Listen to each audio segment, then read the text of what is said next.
bookkeeping and accountancy, that examination is very near. I wish to give you some tips on this paper. First one is, there are three types of accounts: real, personal and nominal.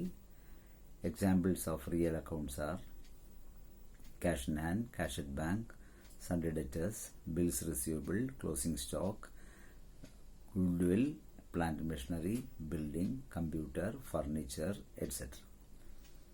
Similarly, personal accounts. Personal accounts means accounts relating to persons. Examples are Rama's account, Krishna's account, Federal Bank account, Maruti Udyog Limited account, etc. Then nominal account. Nominal accounts represents to expenses, losses and income and gains, that is salary paid, rent paid, income tax paid, commission paid, advertisement charges, discount received, commission received. These are all coming under nominal accounts. Thus, three accounts: real, personal and nominal. To debit, in each and every transaction there are two aspects. One is giving and other one is giving. This may be either debit or credit. This is decided on the basis of rule of debit and credit. The rule of real account says debit what comes in and credit what goes out. The rule of personal account is debit the receiver, credit the giver. The rule of nominal account is debit all expenses and losses, credit all income or gain. There is another rule for debiting and crediting each and every account. That is, when you debit an asset, it increases. When you credit, it decreases. Similarly, when you credit a liability, it increases. When you debit, it decreases.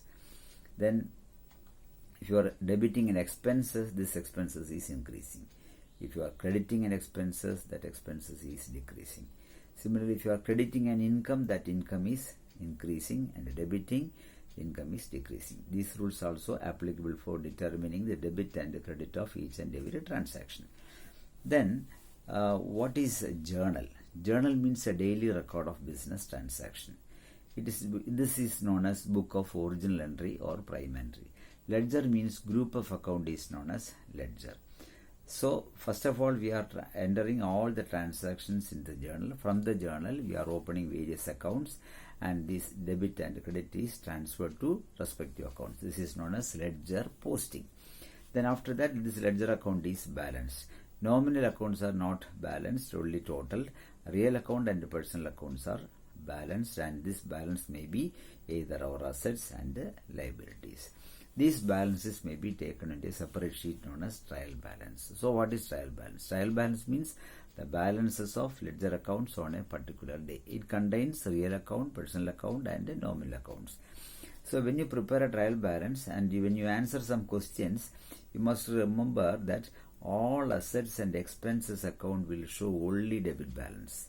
All liability and income account will show only credit balance. From this we can decide which is asset, which is liability. So otherwise, if an account shows debit balance, you can definitely say either it is an asset or it is an expenditure. From this formula, AED and LIC, you can find out easily.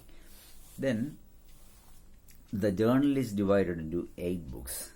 These are known as special journals or subdivisions of journals. That is cash book, purchases book, sales book, purchases returns book, sales returns book, bills receivable book, bills payable book, and general journal or journal proper.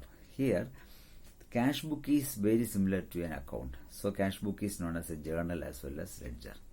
At the same time, in the purchases book and the purchases account is different. In the purchases book, this is a journal. In this journal, we are recording only credit purchases. But in the purchases account, we are recording both the cash and the credit. Similarly, in the sales book, we are recording only credit sales, but in sales account, we are posting both the credit and cash transactions. Similarly, purchases returns, sales returns book, bills receivable, bills payable. Those transactions which do not affect all these books, this is separately entered into general journal or journal proper. Thus, journal is divided into 8 records, or this is known as 8 subsidiary records or special journal.